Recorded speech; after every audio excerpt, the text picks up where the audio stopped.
Hello and welcome to the Iron Ogre. I'm the Iron Ogre, and today we're going to be doing an unboxing of Conquest Nords. So this was the most recent faction released for Conquest: The Last Argument of Kings, and we're going to be taking a look at the kits that were just released. So they put out Stalkers, Raiders, a Jarl, a Blooded, and a Mountain Jotnar.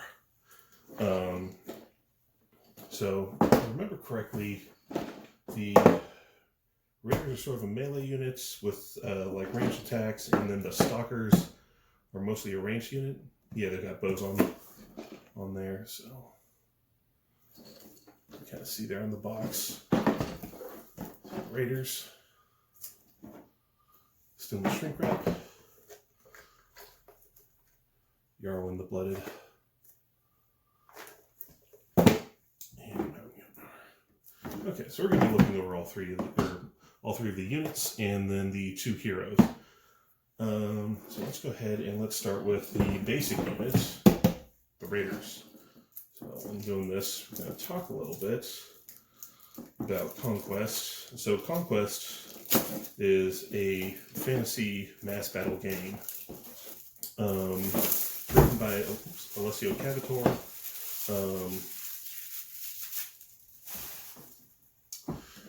Let's see. It's a game where you don't bother with individual models. You use entire stands of models. So right there, boom, models in plastic. You also use command cards to determine the order in which you activate troops.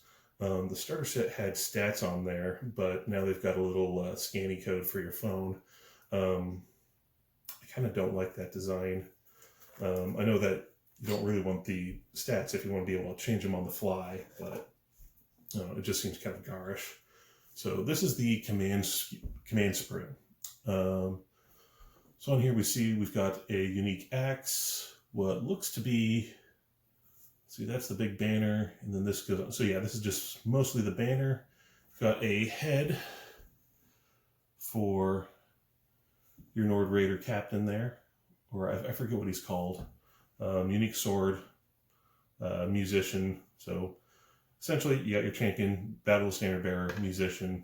Except you've only got two of those options. Usually, you've got the leader and the standard bearer. So trumpet's probably for the standard bearer there. And then we've got three of these sprues. So each one of these is going to have four guys on it. So let's take a quick look, kind of see how this goes together. So these are actually cut rather nicely. So you see they've got half the body here, and then they don't have like the like how they have the arms separate. They have the leg attached to the rest of the body. And you see here marries to that one. Yeah, it's got to marry to that one, right? This is interesting. How did they cut this? So those guys go together. Where's that leg go? I probably should have looked over the sprue a little bit more.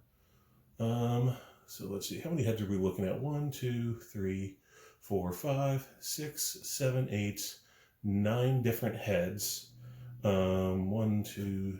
Actually, those are right and left because they're dual wielding. Madmen. 1, 2, 3, 4. So you got 4 axes. 1, 2, 3. Where's the last arm?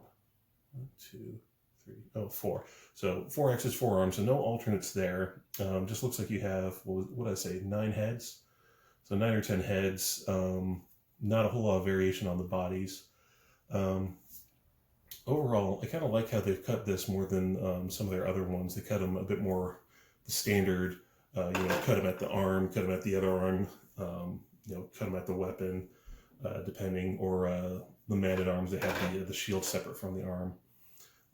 I much rather prefer this. So overall, each one, you're looking at the front and back for the torso, a head, 2 arms, this little shoulder guard, and that's it. So you're looking at, what was it 2, 4, 5, 6 parts? That's pretty good for models like this, and they've got some nice detail here. Kind of hold it up and see if you can see some of that. But there's a nice fur patterning. You can see little bits of, sort of this hodgepodge armor coming together here. On the weapons, they've got nice little Nordic-looking decals and runes and what have you. The hair, you can see the knots. You can see the faces are well defined. They're not scarred, but like they're craggy, from the weather and just looking all gnarly and angry. So yeah, some helmeted heads, some bear heads, sort of a mismatch. You got some eye patches.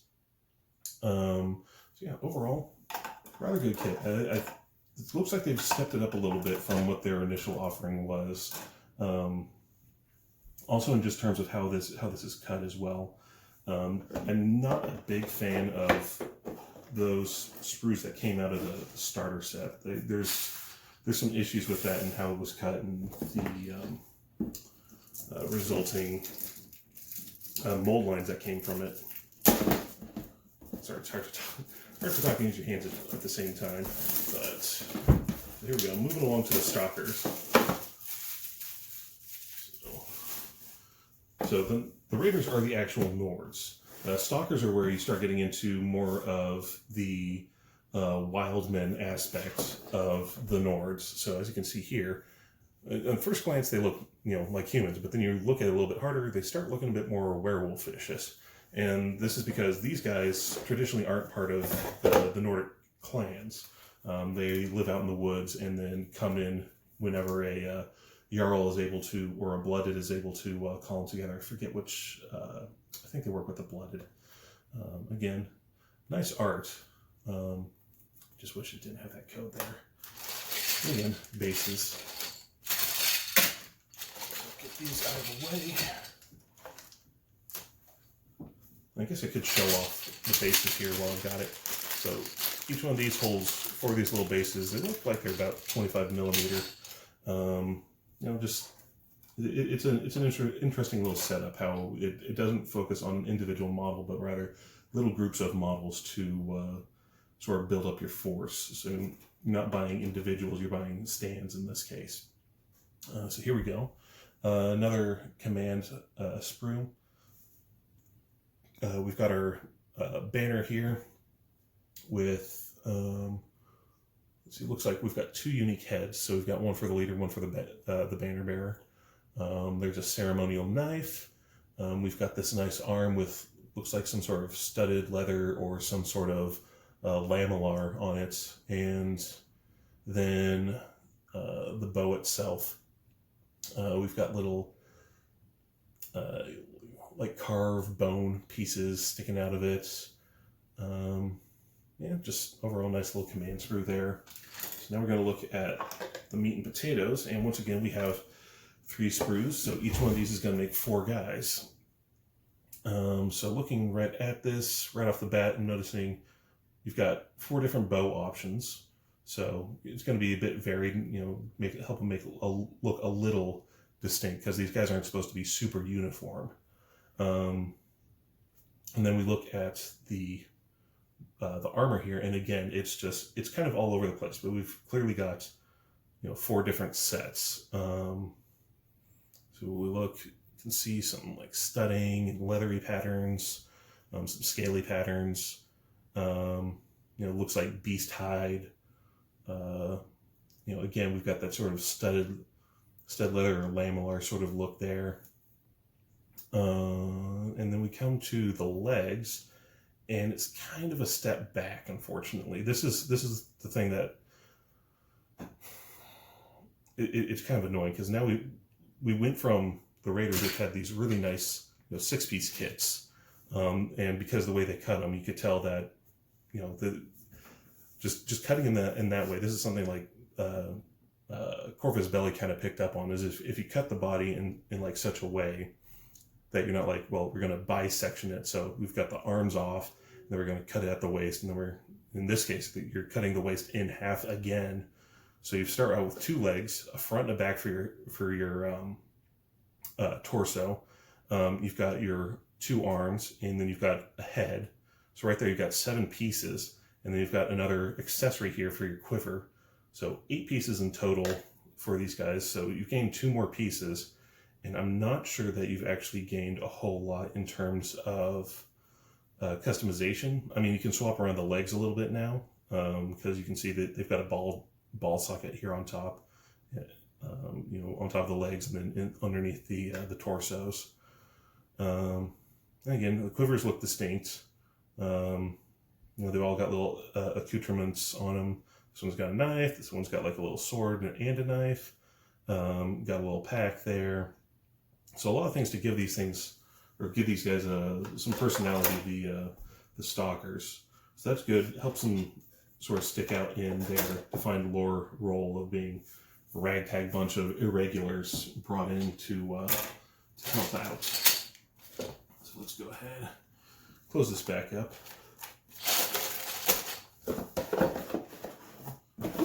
Close that. Then we've got the 2 characters. So we're going to start with the Jarl. So the Jarl is more of the traditional Nord leader, you know, essentially being your stand-in for a king or a prince in the case of like the 100 Kingdoms.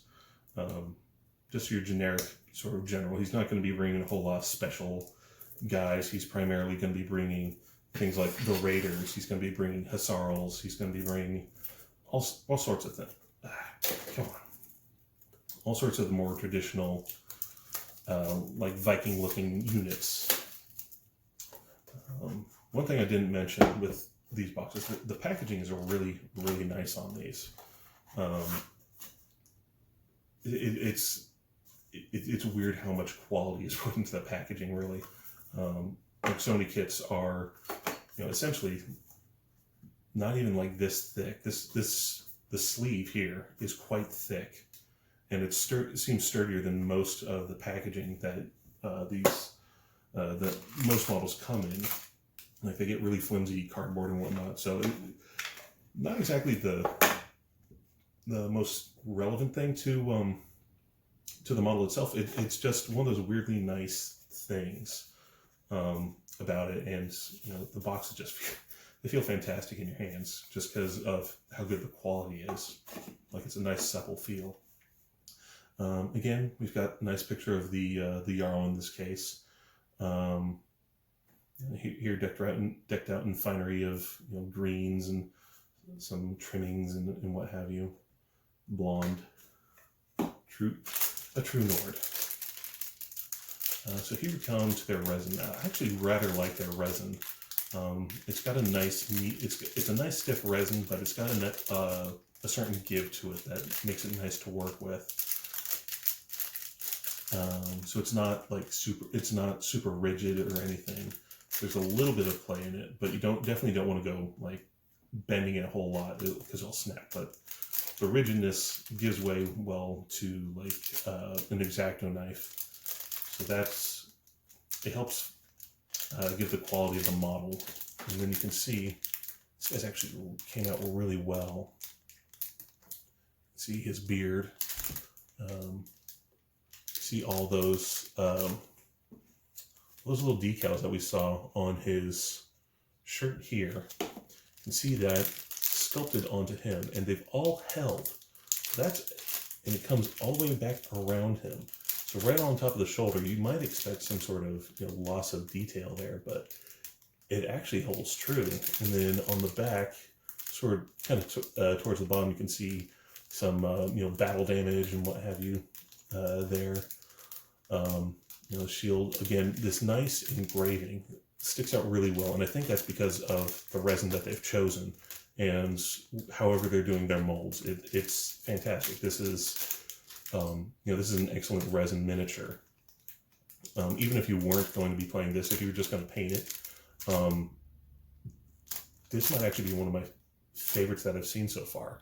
I've gone through all the the 100 Kingdoms heroes, and none of them quite stood out like this. This is just a really, this is actually a really good model, and you can see the more I look at this, the more details I find, and that's fantastic. You know, that's something that a painter would absolutely go, you know, batshit over.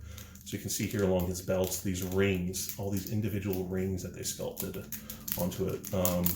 The wrappings on his legs, they're nice, and there's a nice crisp detail there. It's deep, but it's not like ridiculous. The folds on his legs there. Looking at his shirt again, you can see there's a cross pattern, you know, faintly put into it. It's very small, very fine. There's so many fine details on here. You know, it's hard to translate it across the camera, but trust me, pick this up. You know, for 20 bucks for a resin model, this is really good.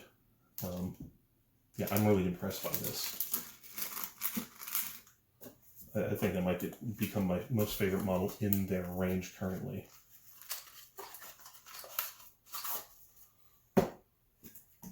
So now we're going to go to the blooded. So the blooded is sort of like the Jarl, except for like more the beastmen sort of stuff. So looking at the stalkers, the mountain Jotnar, werewolves, ogres, those sorts of things. He attracts them, and this is because he has a lineage back to, you know, sort of this divergence of their gods. It's sort of like a god-blooded thing. Again, nice packaging. Yeah, we look at the card, and this one's, you know, it's just a shot from the waist up. They faded it out about, you know, halfway from the picture. Yeah, I mean, the artwork's nice brush lines, nice lighting. You know, his face is flushed with blood, so there's some nice character to this art. I haven't talked a whole lot about the art, but the art is very, very nice. Looking at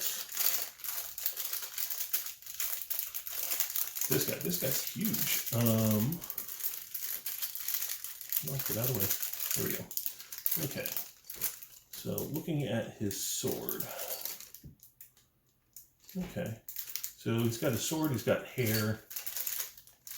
Some musculature. Arm, and what's this? Oh, his foot, sort of stepping forward or stepping up. So again, we've got a nice model. It's very, very well detailed.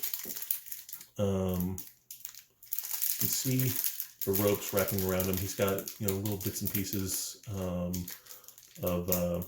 you know, armor kind of hanging off. It's not a solid set of like scale here. You can see that certain pieces have been cut off or have fallen off from, you know, disuse, disrepair, battle. Who knows? You know, you paint them however you want.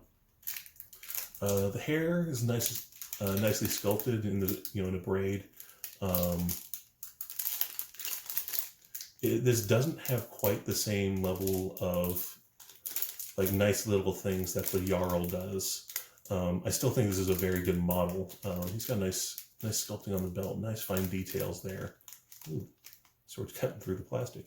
Oh no, that's just the top. But the details are still nice. It just doesn't have the same draw that this guy, because of all the like little sculpted details on him. I think just make him a fantastic model. But this guy's still the blooded is still really nice. With the muscles, his face, you can see some scarring in there. There's nice definition in the muscles, so that'll be nice and easy to paint. You know, the armor's still really nice. There's still a lot you can do with them. It just, the model's not as much of a joy to look at and like pour over as the Jarl, which is a little disappointing. You know, kind of going off. Oops, oh, it didn't break. You know, coming off from that. But still, nice little model. Looks pretty simple to put together. You can see, just kind of taps the hands over the head. There's the foot. I will say that is one thing that potentially you could complain about the Jarl is he does have that fish statue that he's standing on, so that could influence how you base him. Whereas the Blooded has nothing like that. So depending on how you feel about tactical rocks, that could be an issue for you. But I think that the overall quality of the Jarl just makes up for that. So now we've got the Mountain Jotnar. And this is your giant. So the Nords went to war with the giants at one point, and they tamed them. So that tells you who won.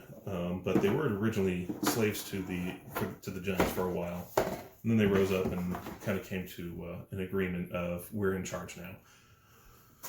So, quick look. Some nice art. Just set that aside. Big, huge base. Massive. I find it weird that they keep the base separate from from the stand. I don't know why they didn't just make it all one stand. Like same thing with the cavalry and the heavies, or all those other sort of medium base troops, I guess, in this game. It's just kind of weird that I don't know why you would where you would want to put these on a different base. Like maybe with the medium bases, if you have a big unit and you get like some sort of, well, I mean, even then you still wouldn't do it because of the way that the stands would work. So I just don't understand why they did this. So it seems silly. You could just glue it together and there'd be no issue there. I guess if you want to take it off and use a circular base for like Dungeons and Dragons or what have you. So let's look at this guy. This guy's essentially 3 sprues worth of dudes on one. But he costs a bit more. But this is a lot more substantial than the other sprues, to be fair. So just right off the bat, looking at his back, we've got nice detailing here with the here. Let's hold it straight. So we've got nice detailing here with the fur and the leather. You see it stitched together. These nice big ropes. The details nice and crisp on these. You look at it from the top, and there's a little bit of well, because of the way it's molded, it makes the details have to go further along back, and you can kind of see that when you're looking up under here. But thankfully, you're going to be looking at it down most of the time, and from that perspective, it's not too bad. But these ropes are sticking out just a little bit, so that's the one complaint I think I have of this so far. Looking here at the arms, you got some nice characterization here. So you got some nice not weathering, but like aging in the skin itself. You can see it's wrinkled and pulling and stretched. So that's a nice little detail. It's very easy to kind of just overlook these things and just be like, well, it's brand new flesh. But you've got a nice rippling throughout here. You've got a couple veins, very fine veins. I don't know if that's even going to show up on the camera, but right where my thumb's at, you've got a small vein running there. Again, you've got the stretch marks in his elbow. You've got stretch marks from where the rope's digging into him. So those little attention to detail I rather like. You've got a chain here. So that's it with that sprue. Now we've got the big, technically it's 1 sprue, technically it's 2, depending on how you want to call it. I'm going to call it 2. So looking here, you've got some little hairs actually sculpted onto his left hand here. I'm guessing this is some sort of jaw plate or something. They don't include instructions in here, so that is another sort of downside. He's wearing a tower.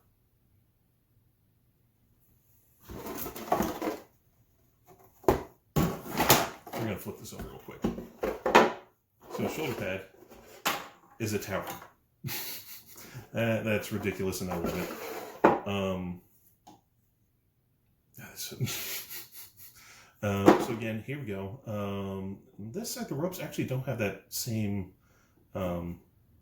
I guess you call it extrusion. I don't know what you'd call that effect where, you know, the way that the plastic injection has to work around, you know, details, but you don't have that same stretching look here on the ropes that you do on the ones for the other side. Looking right here, yeah, it just seems to be on that one side. That's so weird. Got nice link of chain and shields here. He's supposed to have, I believe he's supposed to have 3 heads. So you see one here with a nice big shaggy chin. You see one here that kind of looks like a tree beard. He's got some gnarly eyebrows, you know, looking like trees here. He's also showing his teeth. I guess he sort of looks sort of undead almost. Well, that's interesting. And then you've got one that here that looks more like your standard sort of ogre, and his helmet. Where's his helmet? You can tell he's supposed to be wearing something. I don't know what goes on his head. Yeah, this is the back of the hair for him.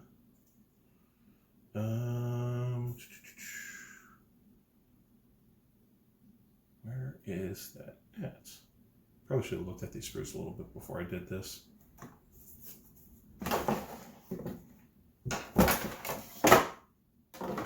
Where's that at? So there's that. And then, okay, so that's that. This goes with him there. I'm guessing this has to be part of it, but there's no little clip. Huh, okay, I see. So it looks like this particular head, that's sort of improvised armor, you know, with the bear chin. Looks like this strap goes over the top and this goes over his forehead, sort of as a faceplate, you know, an open faceplate. So yeah, that's the Mountain Jotnar. Big kit, but looks nice and easy to build. Lots of big pieces to work with, so not a whole lot to clean, not a whole lot of fiddly bits that you might get with like a Games Workshop kit. If you're looking at like the Riptides, which seem to be approximately similar in height. You know, just sort of eyeballing it. You know, those things are just pieces and pieces and pieces. I don't know how many dozen pieces it is, but it's a lot to make one of those.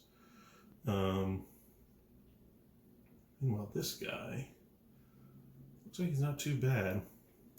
I mean, still a lot of parts, but cleaning should be easy since they're so massive. It's just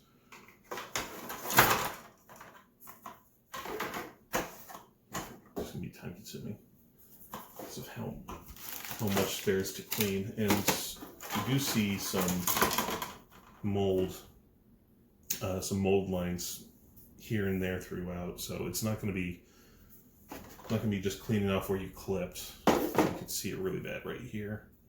But I mean, this happens, so who knows what caused this particular issue. It's actually pretty bad up here. But that's a lot to clean off. Well, yeah, not really. Just a little bit, but still. That's pretty nasty. Overall, looks like a good solid kit.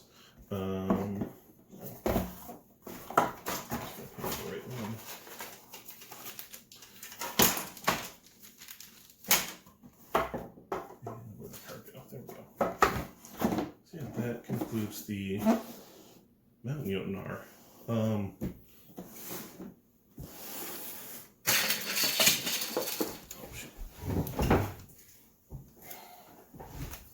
So of these kits, I like how the Raiders are cut. So of the plastic kits, I think either the Mountain Jotnar or this one would have to be my favorite just for overall screw design. But I do like the qualities that each one of these brings. So each one of these has, you know, like I said, this one, I like how they do all the body cuts on this. Cuts down on how much you need to actually fiddle around with while you're building these. And in a mass battle game, that can be kind of important to save some time. I do like all the detail. I like the multiple heads. So that's a lot of options to play around with. Again, helmets, no helmets, eye patches, random sort of battle scarred looks. I like the detail, the furs, sort of mismatched armor that both of these sets, both the stalkers and the raiders are presenting. Art. I guess I should probably talk a little bit more about the art. The art is actually pretty good. It's a nice, unique style.